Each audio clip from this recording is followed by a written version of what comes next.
Well, hello, my friends. Meet again. It has been a while. Where should we begin? It is not that often where both the original and cover version are both fantastic, but for different reasons. Usually, one version, is clearly superior to the other, or it's just better to listen to the original because they're not that different. However, in the case of the song Ride Like the Wind, both versions of the song are equally great despite all the changes made to the song in the cover.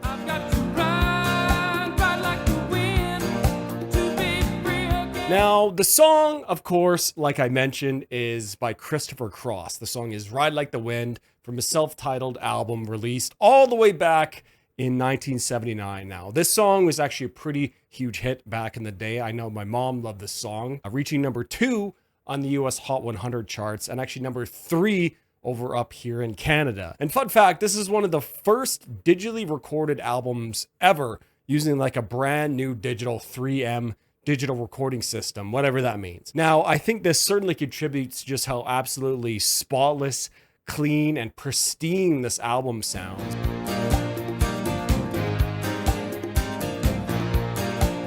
But more on that in just a second here. Now, the cover of the song which we're going to talk about here is actually the British metal legend Saxon, who would record and release their version of Ride Like the Wind for their 1988 album Destiny, which I know a lot of diehard Saxon fans really dislike. I like a few of the songs here, but it's mostly just kind of bland AOR metal. So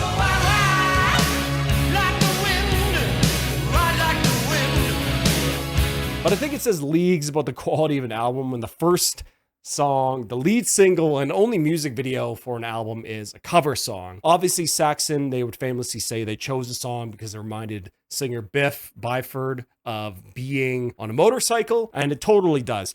But yeah, honestly, boys, what an amazing cover of this already excellent song. Now, both versions are powerful and unique in their own way, both 10 out of 10, so let's just start out with the original here, right? The original version by Christopher Cross is one of the few songs which I can only describe as light as a feather. The song makes you feel like you're being carried away on a warm breeze, right? Like a bird sailing on an updraft. The song is just so effervescent, right? It's so light, yet it's powerful and full of determination.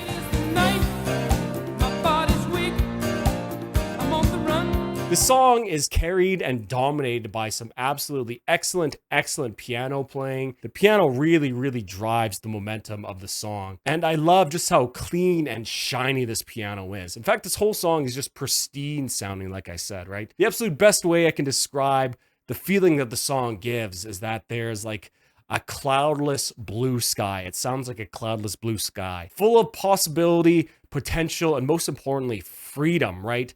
This song is a musical equivalent to that feeling you get where you are leaving some sort of dark period in your life behind you. Like, this song feels like after I completed my last exam in university, and as I was walking out of the exam hall, just that feeling. You're just light, you're effervescent, you're free. Oh, just such a great feel to the song, man. And it really represents it really well.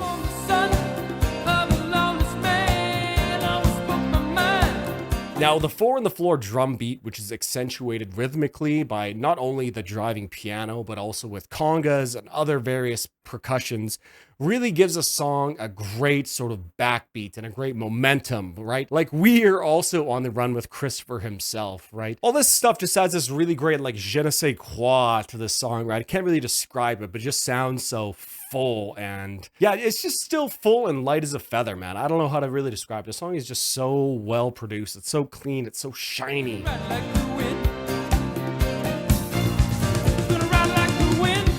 And I love the instruments that are added in the bridge sections after the chorus. It really adds to this grand, joyous feeling of the song, man. It just feels so good to listen to. Christopher Cross himself also does a really good job of singing here. His voice is just so light and delicate. It's vulnerable and fragile, yet it's still mixed with this like relentless determination, right? It really contrasts well with the sort of driving momentum of the song. And I love how staccato he sings some lines. There's a real good like push and pull with the lyrics here, especially in the verses.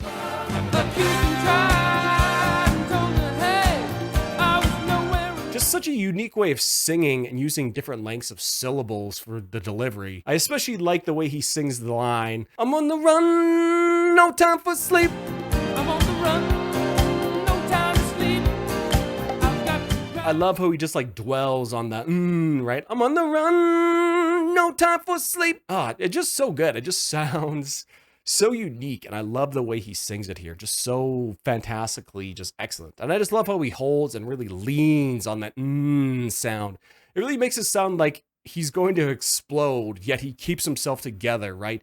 He's on the run after all, and nothing can compromise his desire and his chase for freedom despite his overwhelming emotions inside. The lyrics really do a great job of being specific enough to tell a story, yet still being sort of mysterious and vague enough that everyone can sort of take the words being sung and shape them into their own lives, right? Everyone dreams of escaping their own, condemnation to hang, right? Their sentencing and heading straight towards freedom, right? The greener pastures of their own personal Mexico. And so, yeah, I think like everyone can kind of relate to this song and just makes it so fantastic, right? From the lyrics to the arrangement, easy banger status, one of the greatest baby singles of all time. Also, can't forget to mention the comically inaudible guitar solo.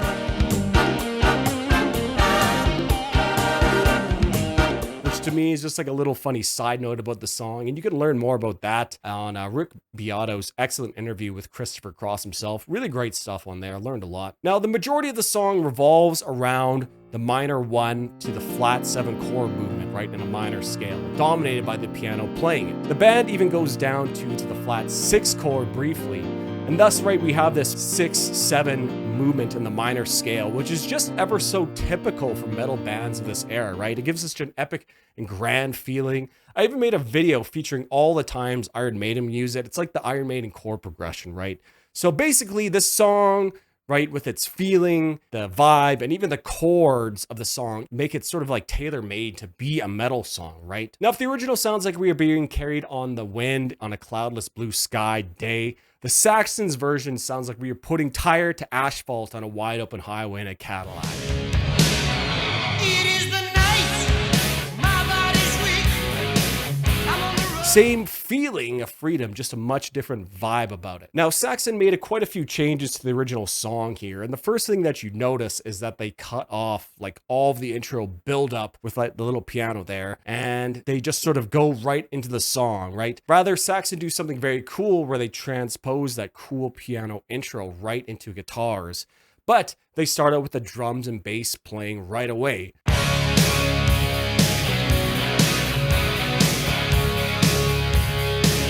Really just gives a song a feeling of like you're just dropped into the driver's seat of somebody's car, right? This momentum. You're teleported into the car, maybe on the motorcycle, right? Because it's Saxon, of someone cruising down the highway driving to Mexico. Just great. Now, they actually play this song a half step higher than the original, and I assume this is done for the singer's voice, as honestly, Biff Byford here sounds incredible. Just right in his wheelhouse, right in his perfect key for his voice.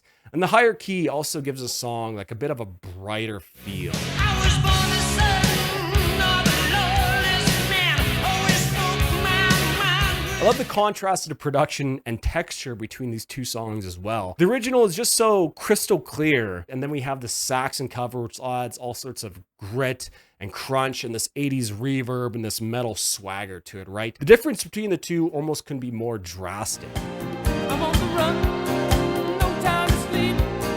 I've got I'm on the run, no time to sleep. I gotta ride like And notable here, of course, is the absolutely massive drum sound, so typical of 80s metal, right? The drums in the original were well mixed and placed kind of under the instruments. I find them very low key and subtly adding the momentum and groove. But here on Saxon's cover, the drums are just monstrous, right? Of course, with that huge, typical 80s gated reverb snare, basically dominating the entire mix when it's on it.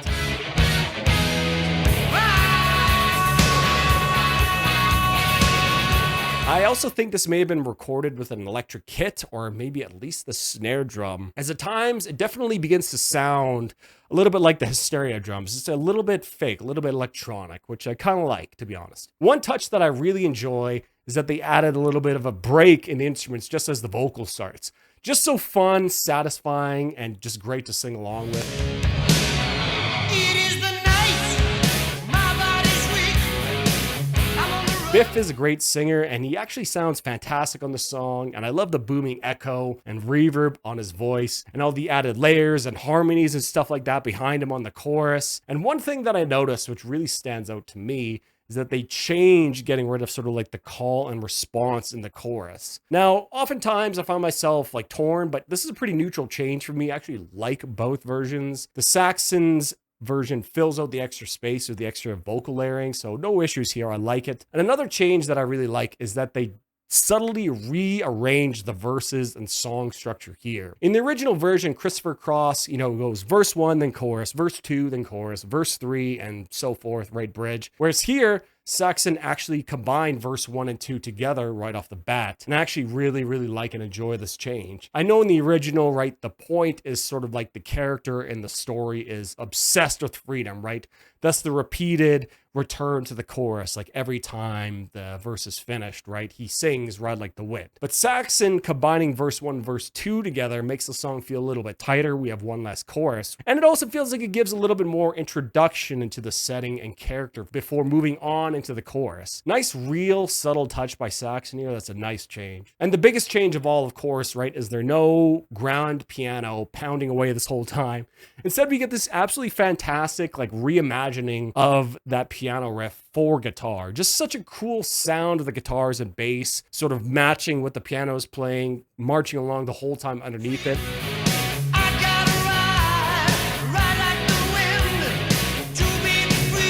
It's a really, really fun riff to play on guitar as well. And honestly, like the driving momentum of this guitar riff and how they rearranged it for the piano was what drew me to this cover in the first place. I actually heard this song before the original. I also think the bridge section here and all the changes that Saxon did to it are cool as well. Of course, in the bridge, right, the original was great as well. And I love all the extra stuff they added there. The da da da da da da da.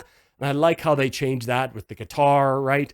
As Biff sings this sort of like, right over top of it. I love it. And I love how the drums change a little bit before they drop back in when we get to that great guitar solo.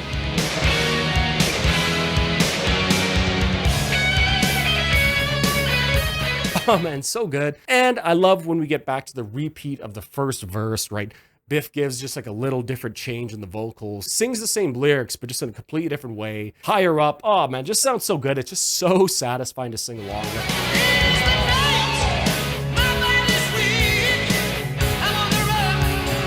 What an amazing cover, man. Saxon did such a great job. And I think it really shows just how popular this song is, right? A cover song being so popular from a pretty legendary band like by Saxon, right? If you look, it's like their 4th or 5th most played song on YouTube Music. Yeah, just a fantastic cover of an already fantastic song, both 10 out of 10s. And I do also just want to mention the Yorn version of the song as well. No time for sleep.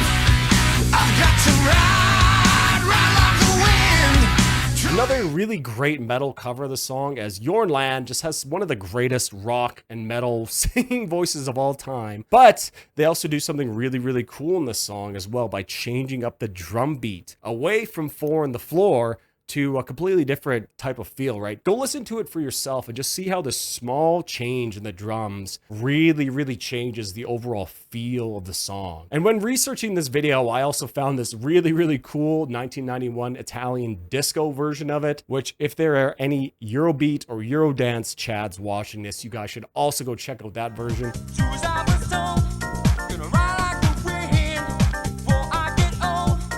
Really cool cover as well. Pretty bare bones, but it's good. So what do you guys think of these cover versions here? Can you think of any other covers where the song being covered in both versions, it's changed pretty dramatically in the arrangement, but both versions are just still great in like their own ways, right? Utterly amazing. The only other song I can really think of like this would be Michael Jackson's Smooth Criminal and the amazing cover of it by Alien Ant Farm, right? That's a great cover song as well. So yeah, if you think of any others, leave them down below. I'd love to check them out, make some more videos about this. Real short one for you guys here today. I've been Varvis. Cheers.